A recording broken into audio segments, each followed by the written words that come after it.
जय हिंद फ्रेंड्स, नमस्कार। Defence update Bharat पर आपका स्वागत है। सो फ्रेंड्स, भारतीय नौसेना का पहला स्वदेशी एयरक्राफ्ट कैरियर विमान वाहक पोत INS विक्रांत चीन को पकड़ रहा है। जी हाँ, ये बात कैसे कहा जा सकता है, चलिए डिटेल्स में जान लेते हैं। सो फ्रेंड्स, ध्यान रखें कि भारतीय नौसेना के पहली स्वदेशी एयरक्राफ्ट कैरियर INS विक्रांत के जल्दी ही समुद्री परीक्षण शुरू होने की उम्मीद है। वह रशिया निर्मित INS विक्रमादित्य में शामिल होने वाली भारत की दूसरी एयरक्राफ्ट कैरियर होगी। जब वह बेड़े में शामिल होगी तो वह चीन की बढ़ती नौसैनिक क्षमताओं का सामना करने की भारत की क्षमता का एक प्रमुख कंपोनेंट होगी। और यहाँ पर जानना चाहिए कि भारतीय नौसेना में कैरियर एविएशन की एक मजबूत परंपरा है।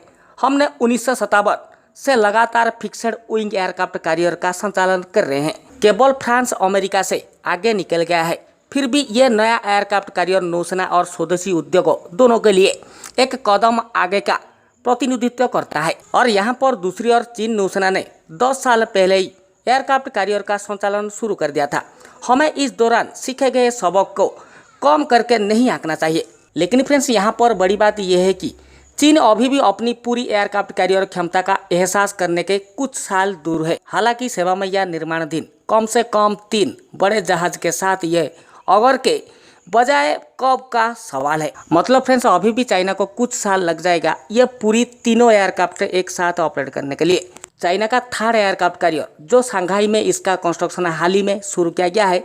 ध्यान रखें, यह आकार में अमेरिकी नौसेना के 4 क्लास सुपर कैरियर के बराबर होगा। लेकिन हमारे 45,000 टन पर INS विक्रांत चीन के मौजूदा एयरक्राफ्ट कैरियर आकार का लगभग 67% होगा, जो लगभग 65,000 टन विस्थापित करता है चाइना का। लेकिन चाइनीज एयरक्राफ्ट कैरियर के कॉम्पैक्ट डिमेंशंस बेली कैपेबिलिटीज पर विश्वास करता है, जो कुल मिलाकर चीन के पहले 2 विमान वाहक पोत एयरक्राफ्ट कैरियर लियाओनिंग CB-16 और शानडोंग कैरियर के बराबर है। और इसका डेक एरिया साइज का लगभग 85% है। हालांकि भारतीय और चीनी जहाज़ों का निर्माण ओवरलैप्स होता है। कई मायनों में भारतीय जहाज डिजाइन में एक बिल्कुल नई पीढ़ी का है। INS विक्रांत का डिजाइन 1969 में शुरू हुआ था, जबकि चीनी जहाज 1970 के दशक की सोवियत तकनीक आधारित है। और हम तो खुद डिजाइन करते हैं। यह हुआ कि 1970 2G और 1999 4G सीरीज। बड़ी बात यह है कि हमारे indigenous aircraft carrier INS Vikrant को अगस्त 2013 में लॉन्च किया गया था और तब से कोचिन में फिट हो रहा है। इसके बेसिन ट्रायल और सील ट्रायल टेस्ट को कम्प्लीटली किया जा रहा है। हालांकि चीनी एयरक्राफ्ट कैरियर अनिवार्य रूप से सोवियत द्वारा डिजाइन किए गए एडमिरल कुजनेट्सोव क्लास के जहाज है। वास्तव में लियांगोंग CB-16 को 1998 में ओनली चाइना को बेचा गया था रशिया की तरफ से। जाहिर तौर पर स्क्राइप के लिए उसने 2012 में सेवा में प्रवेश किया। शानडोंग को उसी समग्र डिजाइन और कुछ चेंजेस के साथ डेवलप किया गया है, जो 2019 में सेवा में प्रवेश किया था।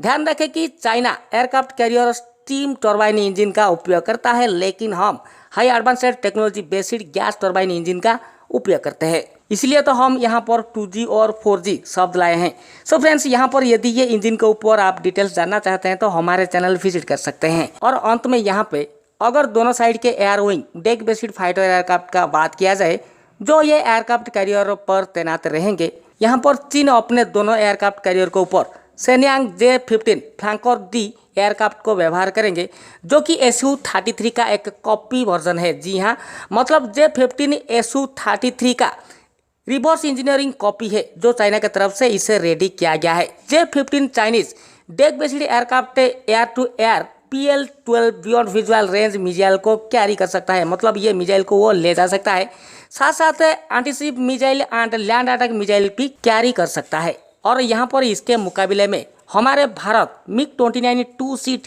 कैरियर बॉर्न फाइटर का विकल्प चुना है। साथ साथ हमारे स्वदेशी TDBF twin engine deck based fighter aircraft 2025 तक फुल्ली रेडी हो जाएगा फास्ट फ्लाइट के लिए। साथ साथ यहाँ पर राफेल डेक बेस्ड और बोइंग के super hornet deck based aircraft को ऑर्डर देने का बात यहाँ पर किया जा सकता है। और यदि यहाँ पर राफेल और ये सुपर हॉर्नेट एयरक्राफ्ट हमारे भारत की तरफ से नावल फोर्सेस के लिए इंपोर्ट किया जाएगा तो बहुत ही कम संख्या में किया जाएगा, क्योंकि यहाँ पर हमारे TDBF को हमारे फ्यूचर एयरक्राफ्ट कैरियर को देखते हुए हमारे भारतीय नाval फोर्सेस की तरफ से रेडी किया जा रहा है। ध्यान रखें, यहाँ पर बड़ी बात यह है कि हमारे सेकेंड एयरक्राफ्ट कैरियर जो कि हम स्वदेशी रूप से हमारे देश में डिजाइन डेवलप किए हैं, ये इसी साल अंत तक, मतलब 2021 अंत तक नहीं तो 2022 फर्स्ट 6 माह के अंदर इसे हमारे नाval फोर्सेस में फुल्ली ऑपरेशनल किया जाए। साथ साथ यहाँ पर एक अच्छी संकेत यह आ रहा है कि हमारे नाval फोर्सेस की तरफ से अपना थर्ड एयरक्राफ्ट कैरियर के लिए यहाँ पर प्रस्ताव रखा गया है, जो कि हाल ही में हमारे देश में ही इसे बिल्ड किया जाएगा। इसका कंस्ट्रक्शन शुरू हो सकता है। और ध्यान रखें, ये एयरक्राफ्ट कैरियर जो आएगा इसका नाम INS विशाल होगा और ये INS विक्रांत INS विक्रमादित्य से कहीं ज़्यादा बड़ा होगा। सो फ्रेंड्स, ये था अपडेट। आशा करता हूँ ये अपडेट आपको जरूर अच्छा लगा होगा। एक बड़ा थम्स अप दीजिए, एक बड़ा कमेंट कीजिए, हमारे चैनल को सब्सक्राइब कीजिए, हमारे हर एक वीडियो की नोटिफिकेशन पाने के लिए बेल आइकन को दबाइए और प्रेस कीजिए। आपका आशीष। जय हिंद, जय भारत।